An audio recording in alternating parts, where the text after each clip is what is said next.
Selamat sore semua. Hari ini hari terakhir novena ya. Tadi ketika duduk di ruang pengakuan, saya duduk sekitar 45 menit, syukur ada satu orang yang mengaku dosa. Tapi bukan itu maksud saya.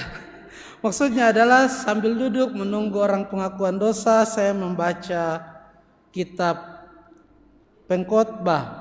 Ada satu kalimat yang menarik di sana dalam Pengkhotbah pasal 1 ayat 9 yang berbunyi, tidak ada yang baru di bawah matahari, atau orang Latin mengatakan nil novi sub sole, di bawah matahari tidak ada yang baru.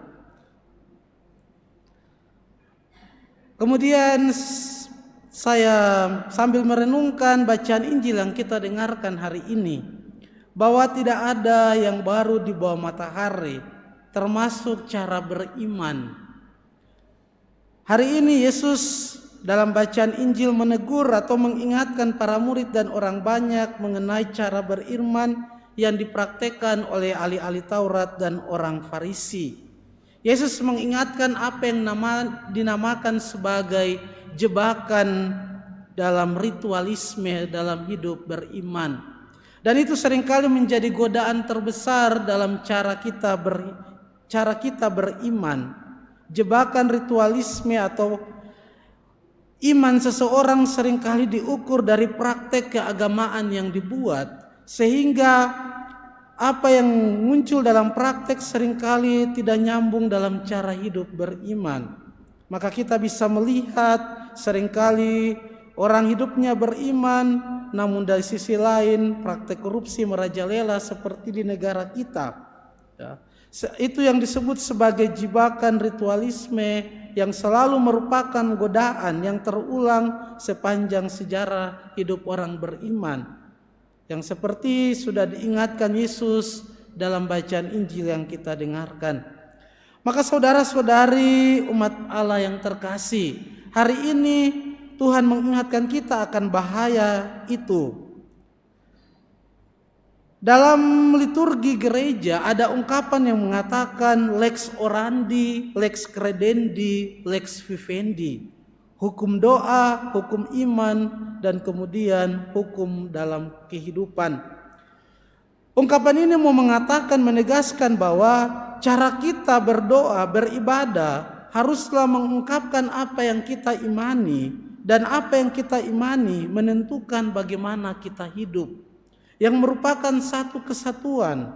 Cara kita mempraktekkan hidup doa, praktek-praktek keagamaan haruslah mengungkapkan apa yang kita imani, dan apa yang kita imani kemudian nampak dalam praktek hidup kita di tengah-tengah dunia. Atau bahasa lain dari apa yang dikatakan Yesus sebagai kasihilah Tuhan Allahmu dan juga kasihilah sesamamu manusia. Maka hidup beriman yang benar yang ditawarkan oleh Yesus, sebagaimana nampak dalam apa yang diungkapkan oleh gereja dalam lex orandi, lex credendi, dan lex vivendi, adalah cara kita beribadah, berdoa dalam praktek praksis hidup beriman, haruslah mengungkapkan iman kita, dan pada akhirnya apa yang kita imani nampak dalam kehidupan kita di tengah-tengah dunia, dalam cara kita berkata, berpikir, dan juga bagaimana menghidupinya itu dalam kesaksian hidup kita yang baik di tengah dunia, yang tadi dalam bacaan pertama dikatakan bahwa berhentilah berbuat jahat, belajarlah berbuat baik, usahakan keadilan, kendalikan orang kejam, belalah hak anak-anak yatim, perjuangkanlah perkara-perkara janda. Maka dengan demikian walaupun dosa kita merah, Tuhan akan menjadikannya putih, karena kita hidup dalam apa yang Tuhan ajarkan. Mari kita mohon rahmat Tuhan dalam Ekaristi ini teristimewa. Semoga teladan hidup dari Santo Yosef membantu kita untuk hidup seturut dengan kehendak Tuhan dalam praktek hidup kita. Semoga akhirnya kita juga mewarisi kehidupan kekal karena kesetiaan kita. Tuhan memberkati kita semua. Amin.